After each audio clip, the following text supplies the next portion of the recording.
Welcome to our YouTube channel. So in this video we discuss plus two second year optional Odiyar किसी selection question answer discussion करबा जहाँ discussion कौन जो मुझे selection question answer आपको कहबी से आप कौन भल भाव कवर कर दिंतु से सियोर सब क्वेश्चन आंसर कौन आसो तो संभावना बहुत अच्छी।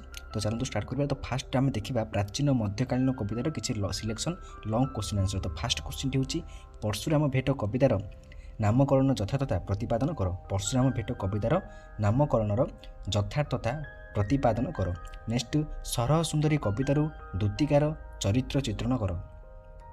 नेक्स्ट 3 नंबर क्वेश्चन हूँ धीरे राधा करधरी कवितारे कविंकर कवित्व और रसचेतनार परिचय दियो। तो एथिरू जो रही आधुनिक कौन प्राचीन मध्यकालीन कवितार सियोर 3टा देखूँ 3 सियोर गोटे आसो। नेक्स्ट देखा आधुनिक कविता। बर्तमान आधुनिक कवितार कौन आसपे ना निर्वासितर विलाप कवितार मुख्य भावधारा विश्लेषण कर और पठित कविता निर्वासित विलाप अवलंबन निर्वासित व्यक्तिर मनोभाव विश्लेषण कर। तो ये निर्वासित विलाप देखी दिंतु। नेक्स्ट क्वेश्चन टी हूँ कमल को देखि कवि मनरे जो भावना आसीथिला तार स्वरूप आकलन कर। नेक्स्ट पठित कविता संजय और धृतराष्ट्र संवाद अवलंबन युद्ध क्षेत्र में अर्जुन को श्रीकृष्ण जो शिक्षा देते ताहा निज भाषा लेख। बर्तमान किसी ये रहा कौन ना आधुनिक कवितार सियोर देखूँ 3टा भर सियोर गोटे आसो। नेक्स्ट हूँ प्रबंध। तो बर्तमान प्रबंध विभाग देखा। तो प्रबंध विभाग पठित प्रबंध अनुसरण में आध्यात्मिक शब्दर तात्विक अर्थ विश्लेषण कर। नेक्स्ट देखा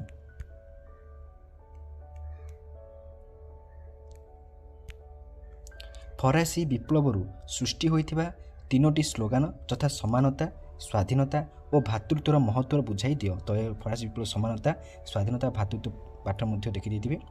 छोट ही सुंदर प्रबंधर आभिमुख्य आलोचना कर। तो छोट सुंदर पाठ कौन आभिमुख्य देखी देती। नेक्स्ट देखिए क्षुद्र गल्प। तो बर्तमान गल्प विभाग देखा। तो गल्प विभाग कौन अच्छी ना पक्षाघात एक आत्मविश्लेषणक गल्प आलोचना कर। मेडिकल कॉलेज रे मेहर डाक्टर छात्र मानी मेहर जयंती पालन कले किपरि पालन कले आलोचना कर। तो मेडिकल कॉलेज रे डाक्टरी छात्र माने किपरि मेहर जयंती पालन कले आलोचना कर। यही गोटे लंग क्वेश्चन देखिदेवे। नेक्स्ट एक प्रतीक धर्मी क्षुद्र गल्प भाव में बाउंस राणी जहाँ कौन बीणापाणी महांतीकर क्षुद्र गल्पर सार्थकता दर्शाओ। यह किसी गल्प विभाग ये 3टी देखिए 3टी सियोर गोटे आसो। बर्तमान आम कौन अलंकार जो व्याकरण विभाग रही तार किसी सिलेक्शन क्वेश्चन देखिदेवा। तो व्याकरण कौन आसे अलंकार संज्ञा स्वरूप लक्षण उदाहरण।